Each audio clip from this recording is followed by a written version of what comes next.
What do Elton John, Lady Gaga, Freddie Mercury, and Jay-Z have in common? Well, besides the fact that they're all great musicians in their own respective fields, is that none of their names are actually their real names. Sir Elton John is actually Reginald Kenneth Dwight. Lady Gaga, which you probably already knew was a stage name, well, her real name is Stephanie Joanne Angelina Germanotta. The amazing front singer for the band Queen is actually named Farouk Balsara, and Jay-Z's real name is Sean Corey Carter. The use of stage names has been a very common practice throughout the history of the music industry, and musicians will pick an alter ego for a variety of different reasons. Some of these include artistic expression, branding, and in the days of social media and 100% connectivity to the internet, privacy. If you've ever wondered why musicians use fake names on stage, here's a short overview of stage names and why musicians prefer their alter egos. William Frederick Cody is probably one of the most famous and well-known figures from the 1800s Old West. His name has become synonymous with the American iconic cowboy from the 1800s. And it is him who actually romanticized and fantasized the nature of becoming a cowboy and why so many Americans love the idea of exploring the new frontier. Now, if you watch the show 1923 or 1883, you know that that's probably a more realistic setting of the American Old West. It was a rough period in time, but William Frederick Cody made it what it is known today, this romanticized Disney-esque version of cowboys. You probably don't know the name William Frederick Cody. You probably know his stage name because not only is he a bison hunter, former soldier, but he's also one of the greatest showmen of the 18th and 19th century. You probably know him better as Buffalo Bill. Musicians will often pick their stage name to reflect their artistic expression or to go along more so with the genre of music that they're playing. These names can serve as creative extensions of their identity and also appeal to the overall image that they're trying to convey. You'll see this a lot in country music in particular. There are names that just sound a lot more country than something like Steve Urkel. Nobody wants to hear about a truck, beer, and women from a guy named Steve Urkel. Did I do that? I mean, maybe. I don't know. Maybe I'm just picking on, Urkel as a name, or, Joe Satriani, for example. Is that really a country name? No, it's a killer rockin' name, but it's not a country name. A very popular thing to do in country music is to use your first and your middle name. Like down in the South, double first names are very popular, like Anna Grace, Anna Claire, Anna Beth, Julianne, Mary Beth. You get the point. I mean, those are all girl names, but you know what I'm talking. You know the stereotype that I'm talking about. Now, how about Toby Keith or Jason Aldean? Yes, those are not their real names. It's their first names and their middle names. Aldean's spelled a little bit differently, but let's give him credit. It's a little bit easier to spell the way that's on the record label than how you actually spell it. And speaking of artistic expression, there are folks like Prince, or the artist formerly known as Prince, or TAFKAP, or the artist, or the purple one, or Camille. And then there's this. But for those of you who are maybe not the biggest Prince fans or who are unaware, Prince is actually his real name. I always thought it was kind of a stage name, but Prince is his first name. His first name is actually Prince Rogers Nelson. And the constant name throughout his career was definitely a form of artistic expression, which we all know Prince has a lot of artistic expression, but it's also a way to get around record labels and label deals. Prince was kind of known to have a difference of opinion in the musical direction that he wanted to go to compared to his record label, so he'd use this. But that's showbiz for you. Now, branding and marketing has been a huge thing of popular music for almost as long as popular music has been on the radio. Artists will likely choose names that are, one, easy to market and brand, and two, very recognizable. I mean, I don't know what this is, but everybody knows whose music this goes to. It goes to Prince. And I need to stop using Prince as an example, but it's just a really good example of why stage names really work from a marketing and branding perspective. And in a crowded industry, such as the music industry, where everybody wants to be a rock star, having a really, really recognizable and catchy name really helps you stand out, even if your levels of musical talent is on par with somebody who has a bland name like John Doe. And this is one where country really takes on a bit. We've talked a little bit about, using the first and middle names, but I mean, you want a country sounding name if you're playing country music. That's just, that just makes sense. Somebody's talking about a big green tractor and his name is, Tony Satriani. I mean, you'd be like, what does Tony know about tractor? Tony lives on 8th Avenue up in Queens. I don't know New York geography. You know what I'm talking about. I mean, like, a guy named like Garth Brooks. Now, he can talk about some country songs, talking about Papa loving Mama, talking about driving a big rig through Mama's bedroom. A guy named Luigi can't do that. He can't drive a big rig through the 13th floor of Manhattan apartment. But think of most country artists' names and really think about them. I mean, like, they're either like really, really Southern or they're like Western country. And that goes back to our example at the beginning, Buffalo Bill. Buffalo Bill was the first country Western star. He wasn't a musician, but he was certainly, embodying that cowboy-esque persona that every country music artist wears a cowboy hat and cowboy boots. They're all trying to be like Buffalo Bill. And let's be honest here. Country music sounds 10 times better when it's being sung by a guy named Conway Twitty compared to someone named Harold Lloyd Jenkins. And in case you didn't know that, yeah, Conway Twitty's real name is Harold Lloyd Jenkins. And quite frankly, though, Harold Jenkins or Harold Lloyd, pretty good country sounding name, but Conway Twitty, I mean, that's just iconic. And then there's like, one name celebrities like Cher, short for like Cheryl, I think. And then Beyonce, whose real name is just Beyonce. I mean, leagues above everybody else, right? I mean, if you're going by one name, you're pretty good. Fight me on Cher. I mean, like, I love Cher. She can have a one name all she wants. She would not turn back time to change her. Okay.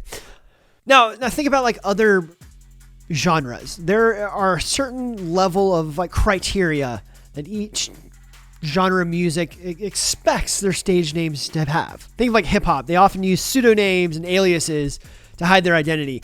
I don't know if that goes back to like gangster rap, where like they're really trying to actually hide their true identity.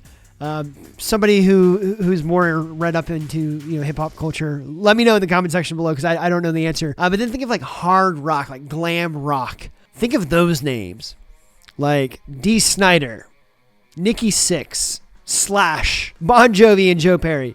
Those are all names that more or less fit that 70s, 80s hard punk glam down and dirty rock and roll. You really think Daniel Snyder's not going to take it?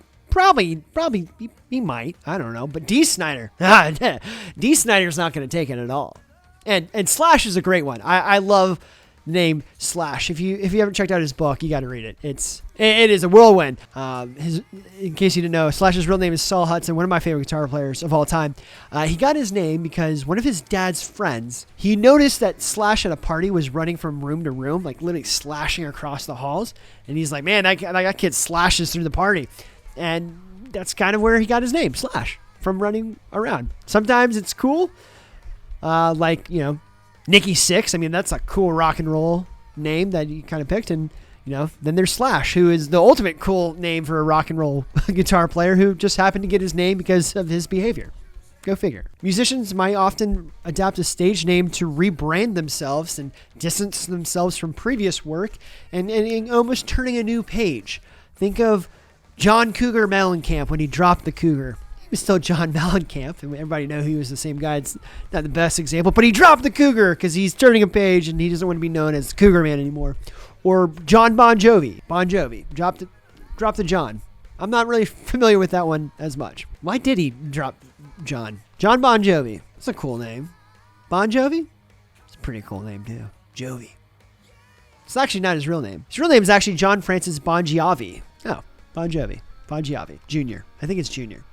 And speaking of Bon Jovi, there's also Phil X, his guitar player and former YouTuber. And Phil's real name is Theophilus Exodinius. Sorry, Phil, if I butchered that. But yes, Phil X, stage name. Bon Jovi. You give love a bad name. There's also the potential of artists having similar names, if not the same name as other artists, and they're wanting to distinct themselves differently from somebody who might be already established. Think of Michael Jordan, the greatest basketball player of all time, and then Michael B. Jordan, one of the great actors of our time, who I think, in my opinion, is just getting started in his career. Now, some people might think, well, Michael B. Jordan was definitely named after Michael Jordan since he's so much younger. Actually, Michael B. Jordan was named after his father, Michael A. Jordan, which I find kind of funny because I hope when he has a son, he names it Michael C. Jordan. I digress. But since the actor started his professional career after Michael Jordan came back wearing the 45, he needed a way to distinguish himself because he couldn't just be known as Michael Jordan because everybody was thinking the Wizards at that point. Maybe you might have been in Chicago still. But Michael B. Jordan had to think of another creative way to distinguish himself because if he said the name Michael Jordan, I mean, by 1999, everybody in the world knew Michael Jordan. They knew Michael Jordan was back. So when Michael B. Jordan knew, he decided to add his middle initial, B. Distinguished himself, and everybody knows who Michael B. Jordan is now. There's no confusion. It's amazing. And yes, that's not a stage name because that's actually his real name, but you get the point. But on that note, Robert Allen Zimmerman wanted to create a stage name for the new music that he was creating. Tired of rock and roll, he started wanting to get into folk music more. And, being the guy that he was, he also realized that his parents named him wrong. I mean, it's a free country after all. Choose your own name. And he was really close to picking the name Dylan until he read a poem by Dylan Thomas and realized that the name Dylan spelled this way wasn't nearly as cool as the less common version of this name. And he decided, you know what, I'm going to go the less common route. And he started introducing himself as Bob Dylan. Pretty sure I might have blown some minds with that. Yes, Bob Dylan. It's not his actual real name.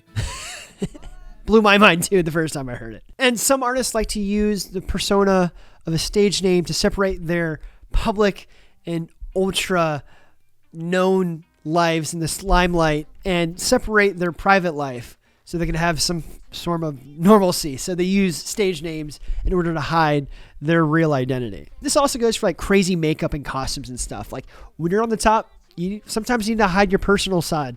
Keep quiet. Be able to go to the grocery store without getting bamboozled by a billion people. Which leads to social media and online presence.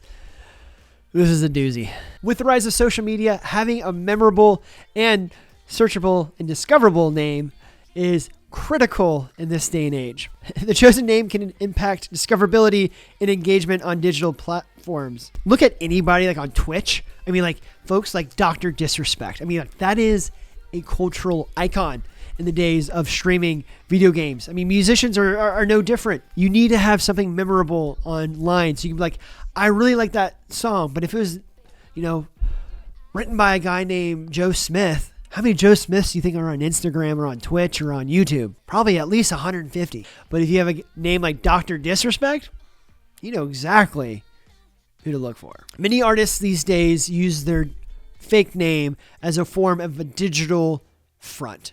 An avatar, if you will, or a handle name. The Disney show Hannah Montana did a great job of showing this on the very early stages of social media. I don't think it was necessarily tying it to social media at the time, since it was still in its infancy, but Hannah Montana showed that you could be this pop sensational star, Hannah Montana, played by Miley Cyrus, and then played, normal Miley Cyrus during the day, who is going to high school and having an average, normal teen life, advice from her father, Billy Ray Cyrus.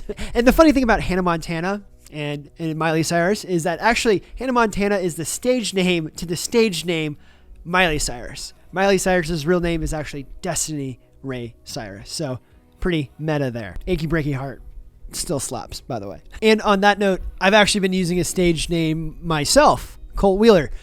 That's not actually my real name. When I started this YouTube journey over 5 years ago on my first channel, I realized I was a little self-conscious about my name. I wasn't really as great a guitar player that I needed to be in order to start YouTube channels and posting music videos online. I also wanted to keep these side projects separate from my employer at the time because I don't know, I wanted a persona. And then I started going down the route of country music and realized My real name's not really Country. I mean, I could have gone the first and middle name route, but it just wasn't that country, and I didn't really think it was very memorable at the time either. And if I'm being honest, I was hiding behind. I wanted to hide up behind a character name, behind a name that wasn't my own, that was kind of inspired by my own. I mean, Wheeler is my mother's maiden name and family name out in Oklahoma, and Colt came from, in 2008. Colt McCoy, was a huge football player at the time, and I was like, Colt's a cool name. And my mom's maiden name, Wheeler, but Colt Wheeler, that's a sweet name. That's a sweet country name. But there comes a time when artists, want to switch directions, maybe become a little bit more raw, a little bit more personal, a little bit more real. So from here on out, you can call me Ryan. With that said, I'm still planning on doing country videos. Maybe not every video is going to be country, but there's a lot of the guitar world that I want to cover and explore. And quite frankly, some outside influences helps a lot too. So if you want to watch a country video, check out this one over here. It's my latest country guitar video. And then if you want something a little bit more not country, check out this video over there. And hopefully I will see you in one of those videos. And until then, let the music play.